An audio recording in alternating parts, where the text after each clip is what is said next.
Sahabat Shalom, Bapak Ibu Saudara sekalian, Bapak Yahweh memberkati. Pagi ini saya akan menyampaikan satu materi yang saya beri tema jebakan yang tersembunyi.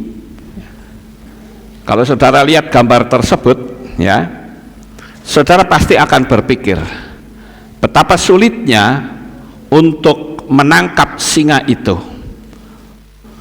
Di samping dia ganas, dia juga tidak mudah untuk ditangkap. Maka saya katakan seganas apapun singa akan dapat dengan mudah ditangkap kalau kita ngerti caranya. Tentu saja awal dari penangkapan ini adalah dengan memberikan hal-hal yang paling disukai oleh singa tersebut. Tentu saja kalau singa pasti makanan, tapi berbeda lagi kalau manusia, ada banyak sekali keinginan. Nah, itulah yang disodorkan, sehingga secara tidak sadar kita masuk ke perangkap setan. Temanya saja jebakan yang tersembunyi. Nggak usah tersembunyi pun singa bisa masuk, saudara. Apalagi jebakannya tersembunyi, akan sangat mudah sekali untuk menangkap singa tersebut. Nah, jebakan-jebakan yang bisa menjatuhkan manusia itu yang seperti apa? Nah, ini kita akan mulai mempelajarinya, yaitu tentang kesombongan.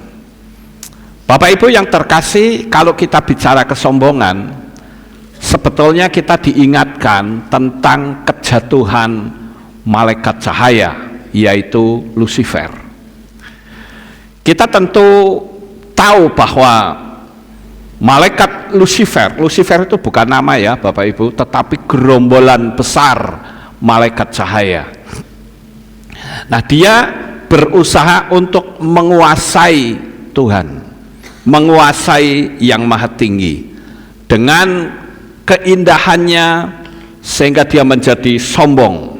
Nah, sekarang kalau saudara lihat gambar ini, seringkali dipergunakan oleh motivator untuk memberi pemahaman. Sekalipun kita kecil, berkatalah aku besar. Sekalipun aku miskin, berkatalah aku kaya. Sekalipun aku lemah, berkatalah aku kuat. Itu nampaknya mirip sekali antara iman dan kesombongan, saudara-saudara. Jadi saya boleh katakan kesombongan dan iman yang besar itu bedanya sangat tipis sekali. Dan yang tahu apakah itu kesombongan atau iman, itu tidak ada orang yang tahu kecuali dirinya sendiri. Perbedaan antara kesombongan dan iman yang menyatakan aku bisa, aku sanggup. Kan di dalam teks berbahasa Inggris dikatakan I can do all things in Yeshua name, ya. Aku dapat melakukan segala perkara di dalam Yeshua. Itu adalah terletak pada motivasi dan tujuan penyampaian. Nah, ini penting, saudara. Saya sombong atau tidak ya, itu bisa dideteksi oleh dirinya sendiri ketika saya melakukan sesuatu.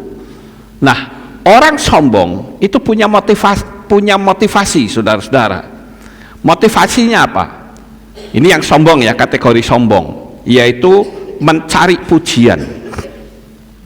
Memang tidak menutup kemungkinan bahwa semua manusia di dunia ini senang dipuji. Itu saya harus akui. Tetapi saudara, ada sesuatu yang saya menyebutnya mencuri kemuliaan Tuhan adalah ketika kita mendapatkan pujian, kita akan berkata, siapa dulu saya kan orang pandai, saya kan orang hebat. Nah, ini yang berbahaya, saudara. Segala pujian itu hanya diberikan kepada Bapak Yahweh. Seperti saya ambil contoh kebiasaan orang-orang Muslim. Kalau dia mendapatkan berkat atau dia mendapatkan sesuatu, dia selalu berkata apa? Alhamdulillah. Nah itu saudara, itu artinya segala puji bagi Tuhan mereka. Nah kalau kita haleluya, ya, pernah nggak ketika kita mendapatkan sesuatu, apakah berkat, apakah kita lulus ujian, kita berkata haleluya. Haleluya itu adalah bahasa Ibrani. Halelu itu artinya pujilah, Yah itu kependekan dari Yahweh, Bapak Ibu. Jadi semua itu dikembalikan kepada si pemilik kekuatan itu sendiri, si pemilik kasih itu sendiri. Ya, jadi kalau saudara ingin tahu saya ini sombong atau tidak, itu adalah ketika kita mendapatkan sesuatu, apakah kita ambil sendiri atau kita kembalikan kepada Bapa Yahweh dengan berkata haleluya, saya bersyukur semua yang saya dapatkan ini tidak lain hanyalah berasal dari Dia, Yahweh Sebaot, Yahweh Tuhan semesta alam. Sampai di sini paham saudara? Saya menyampaikan ini agar supaya saudara tidak terjebak, karena setiap kali saya menyampaikan tentang motivasi, pasti gambar ini akan muncul, saudara-saudara. Bahkan lagunya, kalau tidak salah lagunya Don Moon atau apa, dia katakan, ketika aku lemah aku berkata kuat. And now let the weak say I am strong, let the poor say I am rich. Ya kan begitu. Ketika aku lemah aku berkata kuat, ketika aku miskin aku berkata kaya. Nah ini tipis sekali perbedaannya saudara, ya. Nah sekarang kita lihat kesombongan itu tujuannya apa? Tujuannya adalah untuk menunjukkan keunggulan diri atas orang lain, bukan untuk kemuliaan Tuhan. Nih loh, akan saya buktikan aku lebih hebat dari yang lain, bukan untuk Tuhan. Nah itu artinya kesombongan. Kemudian cara penyampaiannya menyombongkan kemampuan diri dan merendahkan orang lain atau meremehkan orang lain. Mulutnya penuh penghinaan kepada orang lain. Coba kalau saudara bincang-bincang dengan orang, kita belajar untuk mendeteksi orang ini gampang menghina orang lain atau tidak. Apakah perbincangan biasa atau melalui telepon atau konseling? Coba saudara perhatikan, diamati orang itu bicara. Maka saya paling suka kalau mengamati ketika ada orang konseling atau sharing, saya amati pembicaraan orang ini apakah merendahkan orang lain. Kalau dia merendahkan orang lain, itu sudah dipastikan bahwa ini loh aku paling hebat dari orang itu. Paham nggak Bapak Ibu? Kamu itu siapa? Saya ini loh paling top. Nah ini sudah kesombongan. Dan firman Tuhan katakan kesombongan adalah awal dari kejatuhan, Bapak Ibu. Hati-hati kita. Bayangkan Lucifer itu seperti apa. Bahkan saya katakan tidak ada manusia seindah Lucifer, karena di dalam tubuhnya itu penuh dengan cahaya. Namanya saja Lucifer. Lucy itu kan cahaya artinya saudara, ya. Lucifer itu malaikat cahaya. Itu dia sombong saja langsung disingkirkan sama Tuhan, dibuang dari Syamayim, ya. Kemudian kita lihat dampaknya orang sombong. Dampaknya orang sombong adalah meningkatkan ego, merusak hubungan dengan orang lain, dan tentu saja juga merusak hubungannya dengan Tuhan tanpa disadari. Contohnya, lihat aku lebih pintar dari kamu tuh gobloknya luar biasa, ya. Dengan tujuan apa? Tujuan untuk menghina orang tersebut, menelanjangi orang tersebut, melecehkan.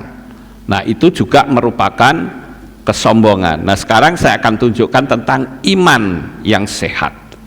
Tadi sudah bicara kesombongan, sekarang perbedaannya iman yang sehat adalah kalau bicara motivasi dengan gambar seperti ini, itu berarti percaya diri, kepercayaan pada kemampuan diri sendiri untuk kemuliaan Tuhan dan tentu untuk menolong orang lain.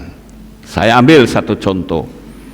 Apa alasannya kita berkata bahwa aku percaya hidupku diberkati oleh Bapa Yahweh? Dasarnya apa? Dasarnya adalah karena kita dijadikan oleh Tuhan serupa dan segambar. Jadi dengan kita punya tujuan bahwa aku kalau mendapatkan berkat, ya tidak aku makan sendiri, aku akan bagikan kepada orang-orang yang membutuhkan, yang perlu kita kasih pertolongan. Paham nggak Bapak Ibu?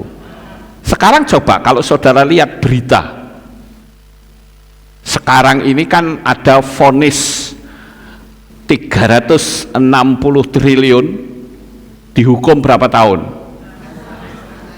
6 tahun Bapak Ibu. Sampai saya katakanlah kalau orang punya nilep uang negara diambil 360 triliun cuma 6 tahun, ya semua orang di dunia mau. Wes aku di penjara ndak apa-apalah 6 tahun, yang penting aku oleh 360. Lah orang maling ayam saja seberapa? Betul nggak saudara? Sehingga pengadilan, yang namanya pengadilan tidak ada keadilan. Makanya hakim-hakimnya sekarang agak stres juga ya, karena mulai disorot publik dan mungkin akan masuk perkara Bapak Ibu. Nah, itu sebabnya saya katakan bahwa orang yang sampai ngambil uang triliunan seperti itu untuk sendiri, itu kira-kira motivasinya apa saudara? Kesombongan. Ini loh aku punya. Terus ada lagi, saya nggak perlu sebut nama lah ya, ketika waktu dia belum ditangkap, wah dia tunjukkan tas-tas mewah. Ada yang harganya 150 juta, ada yang harganya 300 juta, ada yang harganya mendekati 1 miliar. Lo tas kok segitu? Lah meh gopo Bapak Ibu? Nah, ada mobil ya tetap minggir. Iya toh? Nah, untuk apa? Kalau misalkan ya saya punya uang ratusan triliun seperti itu, saya tetap tidak mau beli tas yang mahal-mahal kayak gitu. Kenapa? Karena saya pasti ingat, oh ada banyak saudara-saudaraku yang hari ini mungkin untuk makan sehari-hari saja susah. Kenapa kita nggak mikir ke situ Bapak Ibu? Sampai di sini paham kira-kira? Apakah kita sombong? Apakah kita untuk kemuliaan Tuhan? Akan nampak. Dan itu yang bisa mendeteksi adalah diri sendiri. Nah, sekarang iman yang betul tujuannya apa? Ketika dia berbicara, ketika aku lemah aku berkata kuat, ketika aku miskin aku berkata kaya. Tujuannya adalah mengembangkan potensi, mencapai tujuan yang positif untuk menyenangkan banyak orang, atau tidak bisa melihat orang yang menderita. Saya sangat suka sekali nonton video-video pendek ya, itu banyak cerita-cerita yang baik Bapak Ibu. Bagaimana orang yang kaya raya sampai menyamar jadi orang yang miskin untuk menguji calon menantunya. Wah, menarik sekali. Dan tidak jarang saya pasti meneteskan air mata. Saya bahkan berkata, Tuhan, beri saya kemampuan untuk menjadi seperti orang yang ini. Dan saya percaya waktunya pasti akan sampai. Amin. Ya. Kemudian 3, iman yang benar, yaitu cara penyampaiannya menyatakan kepercayaan diri dengan rendah hati. Artinya ketika aku bisa mendapatkan sesuatu, itu bukan diriku sendiri kok. Itu adalah hanya anugerah dari Tuhan. Kita lebih banyak minimnya daripada apa yang Tuhan kasih.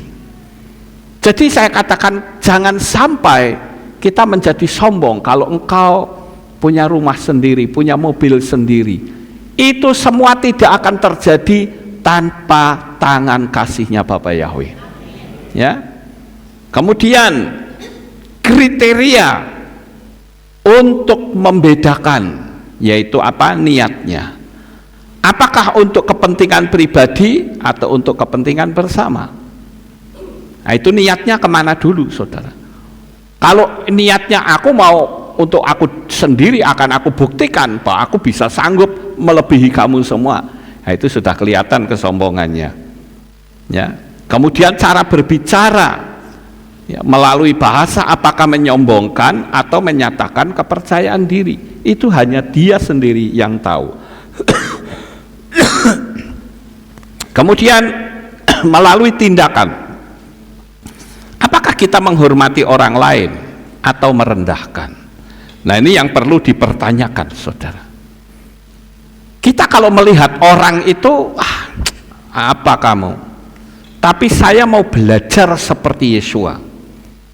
Yesua itu dia tidak pernah merendahkan orang, sekalipun dia orang miskin. Bahkan seorang janda yang memasukkan uang sedikit pun, Yesua langsung jadikan orang itu sebagai contoh. Yesua juga mengajarkan tentang orang Samaria yang baik hati. Itu membuktikan apa? Bahwa Yesua itu menjadi teladan bagi kita, guru agung, guru besar kita. Nah, kalau sudah seperti itu, maka hasilnya adalah kita akan meningkatkan kebaikan kita, akan terasah. Orang yang kebaikannya terasah itu melihat orang menderita itu nggak tahan, saudara-saudara. Saya lihat ada sebuah video pendek, orang bawa uang 100.000, kemudian dia jalan. Begitu lihat ada orang bawa jualan yang paling harganya 15.000, 10.000, dia hampiri, taruh, tinggal lari, saudara. Itu tanpa motivasi. Nah, saya bilang bagus sekali ini orang model kayak begini, ya.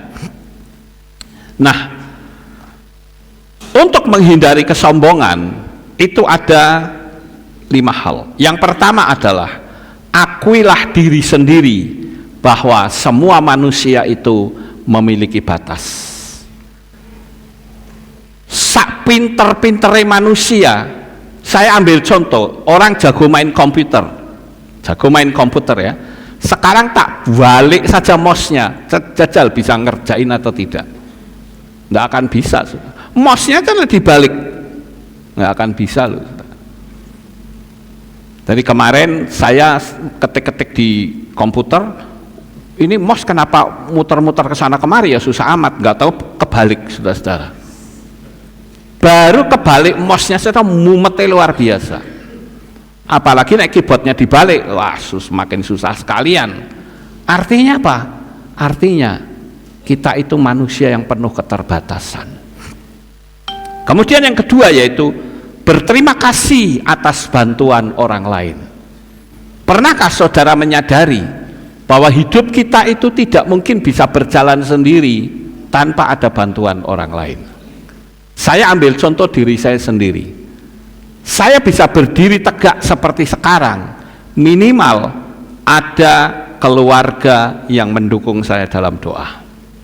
Ditambah lagi jemaat yang berkenan mendengarkan khotbah saya. Ditambah lagi subscriber. Jadi keberhasilan, kalau saya disebut orang berhasil, keberhasilan saya milik mereka. Nggak bisa mengatakan, oh kalau bukan saya. Wah, itu repot, saudara-saudara. Kemudian yang ketiga yaitu fokusnya pada tujuan yang positif. Berdoa, minta memohon bantuan dari Tuhan. Ya. Jadi yang ketiga fokusnya pada hal-hal yang positif, bukan hal-hal yang negatif. Yang keempat yaitu berdoa dan memohon pertolongan dari Tuhan. Kenapa di dalam iman kita ada yang namanya persepuluhan? Itu adalah perwujudan pengakuan agar kita tidak hutang pada alam semesta, tapi juga wujud pernyataan bahwa apa yang aku dapatkan itu tidak lain adalah dari Bapa Yahweh. Begitu saudara. Kemudian yang kelima yaitu berbagi keberhasilan dengan orang lain. Ada orang, ya, kalau saya yakin ya, rezeki itu datangin dari Tuhan, saudara. Jadi orang kalau mau tanya rahasia, saya akan bongkar. Contoh misalnya, kalau sekarang kan orang usaha, katakanlah ditanya ini kalau seperti ini caranya gimana? Oh enggak, ini rahasia perusahaan. Kalau saya nggak mau begitu, saudara. Kalau rahasia perusahaan berarti merasa yang bisa bikin laku itu adalah kemampuanku. Saya nggak mau begitu. Saya ada di bidang khotbah, di bidang firman Tuhan. Banyak orang yang bertanya, Pak Lukas emang dari dulu bisa khotbah? Enggak bisa, saya bilang. Jangankan khotbah menghadapi ribuan orang. Wong dulu sekolah di STM, waktu saya ada pelajaran bahasa Indonesia suruh pidato saja saya nggak bisa. Waktu saya bertobat pertama kali disuruh oleh ketua kaum mudanya, ayo kita nyanyi lagu ini sekali lagi. Setelah itu saya minta saudara Lukas berdoa, hanya doa loh saudara. Itu waktu nama saya disebut, itu langsung mata saya gelap saudara, mapet gitu. Wah, aku ngomong apa iki? Karena saya nggak bisa. Boro-boro khotbah segini banyaknya saudara, nggak bisa. Artinya apa? Kalau bukan karena Tuhan, tidak mungkin. Sekarang kita lanjut yang berikutnya. Nah, kita harus bisa menang tanpa merendahkan lawan, tanpa merendahkan orang lain, khususnya ketika kita mendapatkan kemenangan dalam soal materi. Di dalam kitab Matius 19 ayat 21-22 dikatakan, dan Yesua berkata kepadanya, jika engkau ingin menjadi sempurna, pergilah, jualah apa yang menjadi milikmu dan berikanlah kepada orang miskin, dan engkau akan memperoleh harta di sorga atau di Samaim, dan marilah ikutlah aku. Dan setelah mendengar perkataan itu, anak muda itu pergi dengan sedih karena dia memiliki banyak harta. Mengutamakan harta dan kekayaan atas Tuhan, atau merasa Tuhan tutup mata terhadap kita karena diri kita penuh energi negatif atau ada di bawah tekanan. Itu menjadi sebuah contoh Bapak Ibu, ya. Sebetulnya Yesua ngomong, ya coba jual semua lalu ikut saya, itu sebetulnya adalah peribahasa. Artinya apa? Jangan kita terikat oleh kekayaan, jangan kita terikat oleh materi, karena hal itu akan dapat membuat kita jatuh. Ada banyak orang yang Tuhan memanggil, tetapi dia berpikir, wah, lalu aku diikut Tuhan, wah apa enggak saya nanti dianiaya orang? Kalau saya ikut Tuhan Yesua, wah apa enggak saya disingkirkan atau diancam oleh orang lain? Nah, itu adalah pernyataan yang salah Bapak Ibu. Tapi kalau kita menyadari bahwa hidup kita termasuk materi, kemenangan itu miliknya Bapa Yahweh. Jadi ketika kita memiliki sebuah kebenaran, ambil sikap, aku percaya ini harga mati untuk saya. Ya, seperti saat saya mengenal nama Bapa Yahweh dan Yeshua HaMashiach, itu harga mati sudah. Saya nggak urusan orang mau ngancam kek, orang mau menyesat-nyesatkan kek, orang mau ngatain pengacau kek. Jawabannya satu, EGP saudara. Emang gue pikirin, ya, saya punya pembelajaran, saya paham dan saya bagikan kepada jemaat, ya. Kemudian yang berikutnya yaitu ketergantungan pada diri sendiri. Nah, ketergantungan pada diri sendiri ini juga Tidak boleh, Bapak Ibu. Itu merupakan jebakan yang tak terlihat. Di dalam kitab Efesus 2 ayat 8-9 dikatakan, 8 dan 9, sebab oleh anugerah kamu telah diselamatkan melalui iman, dan hal itu bukanlah dari kamu, itu karunia Elohim, bukan dari perbuatan, supaya tidak seorang pun dapat bermegah, mengandalkan kekuatan sendiri dan tidak mempercayai Tuhan. Segala sesuatu itu berasal dari Tuhan, untuk Tuhan, kembalikan untuk kemuliaan namanya. Amin. Saudara siap hati saudara untuk diberkati Bapak Yahweh? Ya, kalau siap, ketika engkau diberkati, berkatilah orang lain juga. Ya. Kemudian yang berikut, yang juga merupakan jebakan yang tidak terlihat, yaitu kebencian dan kedengkian. Di dalam kitab Matai, Yesua pernah berkata begini, pasal 6 ayat 14 dan 15, sebab jika kepada manusia kamu mengampunkan kesalahan-kesalahan mereka, Bapa surgawimu pun akan mengampunkan kepadamu. Namun jika kepada manusia kamu tidak bisa mengampunkan kesalahan-kesalahan mereka, Bapamu pun tidak akan mengampunkan kesalahanmu. Nah, ini artinya apa? Orang yang hatinya penuh dengan kepahitan. Ya. Kemarin saya diberitahu oleh salah satu subscriber, dia bilang gini, Pak Lukas, kenal nggak sama orang namanya ini? Saya bilang kenal, di HP saya ada. Kenapa emang? Dia sekarang meninggal dunia, Pak. Oh ya? Kenapa? Dia terkena kanker. Wah, saya langsung mengatakan begini, itu berarti orang tersebut memendam rasa pahit. Walaupun memang memendam rasa pahit itu tidak selalu berenergi negatif ya. Misalnya mendapatkan tekanan dari suami, mendapatkan tekanan dari lingkungan, kan itu cuma diendem, saudara. Itu kan tidak salah, tidak melakukan perlawanan. Tetapi ketika diendem itulah akan timbul penyakit. Jadi orang yang kena sampai seperti itu, kena kanker begitu, itu bisa saja banyak memendam rasa pahit. Walaupun ada orang yang memendam rasa pahit tetapi bernuansa negatif. Misalnya kebencian terhadap si A, si B, si C. Nah, itu juga bisa membuat orang kena kanker, tapi kankernya itu kena karena energi negatif. Tapi kalau diendam diam saja, tidak ada curhat. Makanya saya katakan, ketika engkau mengalami sesuatu yang tidak nyaman, curhatlah. Dan curhat yang paling tepat adalah kepada Tuhan.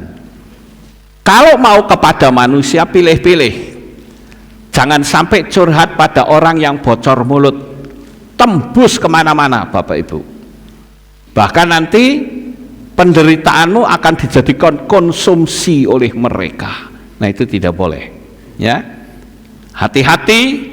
Jikalau kita punya kedengkian, maka kita termasuk orang yang terjerat masuk ke jebakan yang tidak terlihat. Sekarang yang kelima, yaitu kegiatan duniawi yang berlebihan. Orang mau melakukan kegiatan duniawi silahkan. Misalnya orang yang hobinya mancing, salah nggak hobi mancing? Tidak. Tapi kalau sampai Anda melupakan ibadah karena mancing, itu yang salah. Saudara hobi badminton, salah atau tidak? Tidak. Tapi kalau sampai saudara mengalahkan ibadah kepada Bapa Yahweh karena hobi saudara, nah itu yang berbahaya, saudara-saudara. Itu artinya kegiatan duniawi yang berlebihan. Saudara melakukan kegiatan dunia nggak masalah, wong kita ya tetap hidup di dunia, betul nggak? Tapi kalau sudah sampai melupakan Tuhan, nah itu yang berbahaya, saudara. Saudara mau berbisnis sesibuk apapun, silahkan. Tapi ingat, jangan pernah melupakan Tuhan. Bila perlu saudara pasang beker di HP. Setiap beker itu bunyi, saudara masuk ke kamar ndak ketang cuma 1 menit. Bersyukur Bapak Ibu. Saudara punya toko laris manis Tanjung Kimpul, saudara. Duit apa? Barangnya laris, duitnya ngumpul, saudara.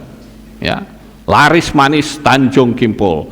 Bisakah saudara pada saat-saat keramaian pelanggan saudara, luangkan waktu dalam 1 menit, masuk ke kamar belakang, sujud dan berkata, Tuhan terima kasih untuk pelanggan yang engkau kirimkan kepadaku. Atau saudara akan terus sibuk, tidak lagi ingat sama Tuhan, kecuali kalau nanti sudah sepi baru tulung-tulung sama Tuhan. Tuhan tolong saya. Loh, waktu rame kamu diem aja. Nah, inilah kita perlu belajar, saudara. Jangan sampai kegiatan duniawi itu menghabiskan waktu hubungan kita dengan Bapa Yahweh. Kemudian yang keenam, jebakan yang keenam yang tidak terlihat, yaitu penghakiman terhadap orang lain. Ya, di dalam kitab Matius 7 ayat 1 sampai 5, di situ Yesus menasehatkan, kamu melihat selumbar mata di orang lain, tetapi balok di matamu tidak kamu lihat. Jadi kalau orang seneng jelek-jelekin orang di mana-mana, yang diceritain orang itu saja, itu artinya orang yang menghakimi orang lain. Ya, apalagi kalau sudah nuansanya fitnah. Oh, itu ada proses hukum loh Bapak Ibu. Orang hati-hati ya, kita ini zaman ITE saudara ya. Ada undang-undang ITE. Jangan asal main ketik sak penake dhewe di Facebook Bapak Ibu. Kalau saudara tidak suka sama orang lain, lebih baik diam, minta doa sama Tuhan, ya, minta supaya Bapak Yahweh itu menetralkan hati saudara. Jangan nanti di FB yang diketik orang itu lagi. Saya berpikir nih orang itu sebetulnya hatinya isinya apa, saudara? Isinya pasti hal-hal yang buruk. Apalagi kalau sampai saudara tidak bisa menunjukkan data-data kesalahan orang yang sedang kita jelek-jelekan, Anda kena sanksi hukum. Hati-hati Bapak Ibu. Kadangkala kita nggak kenal sama orangnya saja, kita bisa menjelek-jelekan orang loh. Itu bahaya banget saudara. Apalagi kalau orangnya tidak terima, oh saudara dituntut masuk penjara nggak? Masuk, hati-hati ya. Kalau dulu ada kalimat mulutmu harimaumu, sekarang ada kalimat jarimu juga harimaumu. Hati-hati sekarang ini ya. Jadi jangan mudah kita menghakimi orang lain. Kalau orang berkata, oh si A itu begini-begini, saya akan tanya, kamu pasti tahu kalau si A itu begitu? Tahu dari mana? Dari si A. Anda tahu itu data dari mana? Tolong tunjukkan datanya. Lawang nggak punya data kok berani ngomong, bahaya banget Bapak Ibu. Ya, hati-hati. Kemudian jebakan yang berikutnya, yaitu kemalasan rohani. Ya, kemalasan rohani itu artinya tidak mengembangkan iman dan tidak berusaha meningkatkan hubungan dengan Tuhan. Cobalah kita tingkatkan hubungan kita dengan Tuhan. Apakah benar hubungan kita masih baik dengan Tuhan? Atau hubungan kita sudah meleset Bapak Ibu? Ini yang mesti kita hati-hati. Ini kita hidup di akhir zaman. Jangan sampai waktu trompet sangkakala berbunyi kita ketinggalan, bahaya sekali. Amin Bapak Ibu. Hati-hati loh ini ya. Kemalasan rohani ini berbahaya. Coba kita mau deteksi diri kita. Kalau saya ibadah itu malas atau tidak? Itu aja. Saya baca kitab suci malas atau tidak? Saya berdoa malas atau tidak? Saya berani bersaksi atau tidak? Itu saja, ya. Kalau kita berani, percayalah, kerohanian kita akan terus naik dan berkat anugerah Bapa Yahweh mengalir. Kemudian kita lihat Bapak Ibu, yaitu tentang akibat perangkap. Akibat perangkap ini hubungan dengan Tuhan itu menjadi hilang. Apa yang terjadi pada diri Simson itu hanya merupakan sebuah gerak momentum. Ketika Simson sudah digunduli kepalanya, ketika ada orang teriak, "Awas Simson, ada musuh," langsung Simson berkata apa? "Seperti yang sudah-sudah, aku akan bebas dan meronta lepas." Tetapi ayat itu dikatakan, tetapi dia tidak tahu kalau Tuhan sudah meninggalkan dia. Berapa banyak di antara kita yang masih merasa pede, tapi sebetulnya kita sudah meninggalkan Tuhan. Kenapa sih kok meninggalkan Tuhan? Ya karena kitanya ini sudah melawan firman Tuhan, Bapak Ibu. Simson itu kan sudah dinubuatkan menjadi Nasir Elohim untuk menghadapi orang-orang Filistin pada waktu itu. Tetapi faktanya Simson malah kejebak melalui perempuan, yaitu Delilah, Bapak Ibu. Padahal juga sudah diingatkan oleh orang tuanya, itu tidak seiman loh, hati-hati. Orang yang satu iman saja itu bisa sakit hati loh, baik sama suami, sama anak, sama istri. Jangan sampai kita itu merasa, oh ini jodoh dari Tuhan. Saya bilang jodoh itu bukan dari Tuhan, saudara. Kalau ada orang yang mengatakan jodoh dari Tuhan itu salah. Jodoh dari siapa? Halo? Iya, dari diri sendiri, saudara. Saya kan kemarin pernah cerita kan, saya menangani satu kasus keluarga, suami istri, istrinya dipukul, dijadikan sparring partner tinju. Dan saya bilang ini laki-laki ini pengecut, saudara. Kenapa? Kalau dia bukan pengecut, dia jangan pukul perempuan. Bayangkan saudara, bagaimana tidak sakit hati istrinya diludahi mukanya, dipukul sampai biru-biru.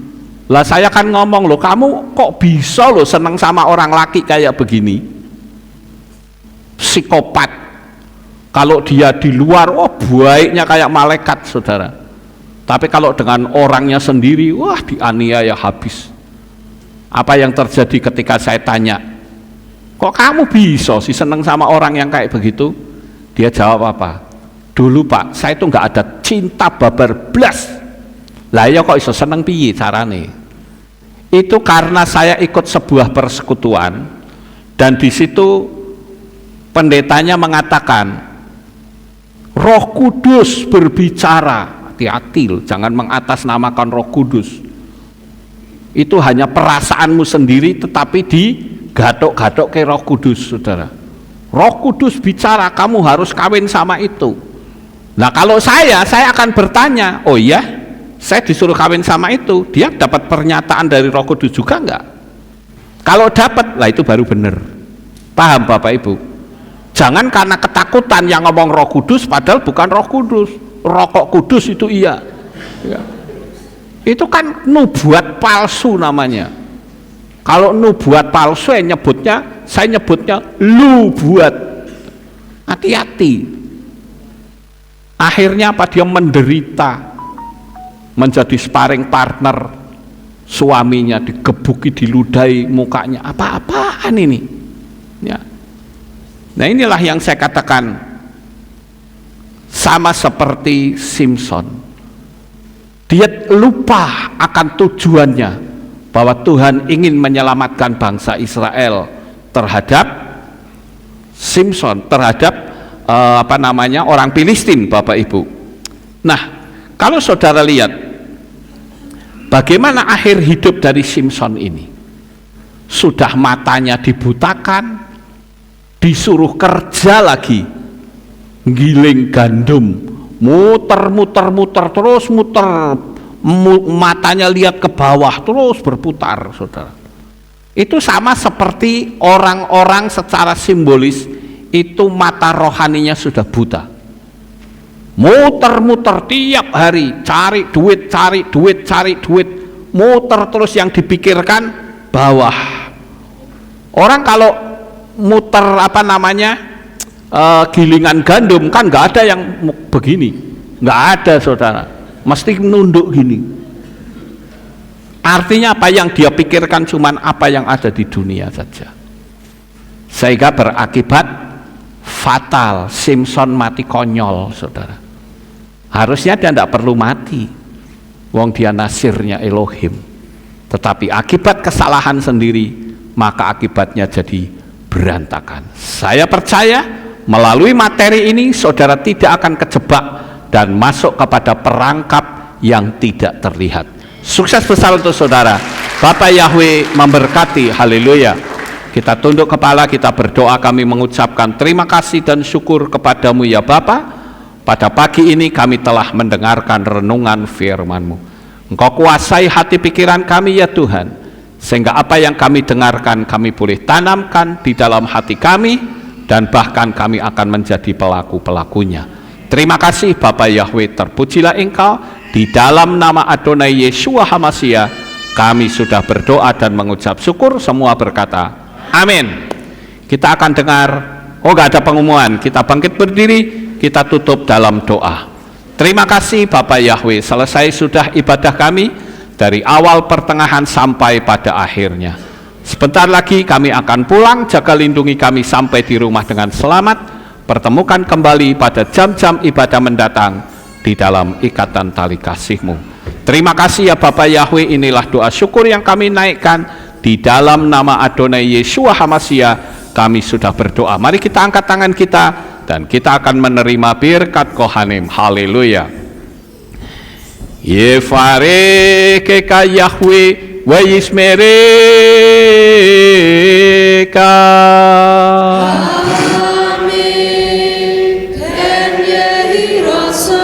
Yair Yahweh panau ereka wihuneka.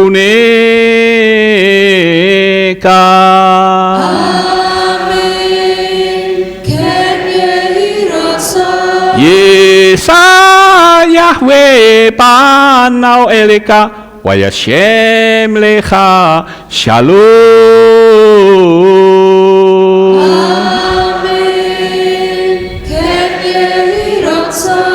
Baruk atabair ufaruk atabasare. Engkau akan diberkati di kota dan kau akan diberkati di ladang. Amin. Baruk peripit nih kau friat matka ufri fahem teka shekar ala peka westerotsonika. Diberkatilah buah kandunganmu, diberkati hasil bumimu, diberkati hasil ternakmu, anak-anak lembumu dan anak-anak dombamu. Amin. Baruk tanah kau misyar teka, diberkatilah bakulmu dan tempat adonanmu. Amin. Baruk atababoy kau faruk atabet seteka, dan kau akan diberkati pada waktu kau masuk, dan engkau akan diberkati pada waktu engkau keluar. Amin. Baruk ata Yahweh Elohenu melek haolam besem Yeshua HaMashiach waruah hakodes kile olam faet. Kami sudah berdoa dan mengucap syukur. Haleluya. Amin.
Shalom.